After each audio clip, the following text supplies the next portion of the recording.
Hello everyone, जैसे कि आप देख सकते हैं बहुत ही अच्छी गुड न्यूज़ आ रही है जुडिशियल एस्पिरेंट्स के लिए। सुप्रीम कोर्ट का एक लेटेस्ट जजमेंट आया है, आपने इसके बारे में सुना ही होगा। लेकिन इसके बारे में काफ़ी सारी मिसकंसेप्शंस हैं, कुछ कन्फ्यूजन है बच्चों को, तो आइए उसे क्लियर कर देते हैं। बेसिकली जो एग्जाम की क्वालिफिकेशन है, अब लेटेस्ट क्वालिफिकेशन सिविल जज एग्जाम के लिए वो ये हो गई है कि जो भी बच्चे एग्जाम देंगे बिफोर मार्च 27, ठीक है, 2027 के बाद, इससे पहले देंगे तो उनके लिए जीरो प्रैक्टिस रूल है, उन्हें कोई प्रैक्टिस की रिक्वायरमेंट नहीं है। उनके लिए प्रेज्यूम किया जाएगा कि उनकी एक साल की प्रैक्टिस हो गई है, ठीक है।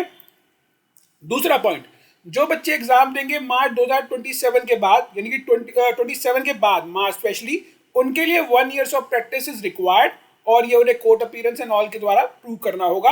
अब इसके बाद आते हैं नेक्स्ट पार्ट पे। इन दोनों ही ऑप्शन में जब उसके बाद बच्चा क्वालिफाई कर जाएगा तो उसके बाद क्या होगा?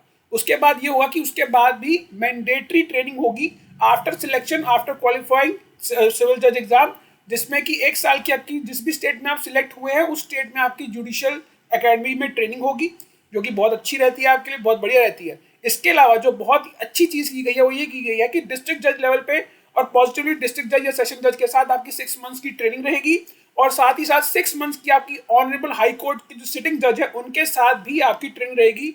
अब इसके बाद एक बच्चों के मन में ये बात आती है कि जब हम ये ट्रेनिंग करेंगे इसके बाद जो इस दौरान क्या हमें क्या सैलरी मिलेगी, तो that is during this training you will receive a salary equal to the half of judicial magistrate, यानी कि एक जुडिशियल मजिस्ट्रेट को जितनी सैलरी मिलती है उतनी उसकी हाफ आपको सैलरी मिलेगी, and that will be also sufficient. चलिए मिलते हैं आगे और इसको डिटेल में डिस्कस करेंगे आगे फर्दर।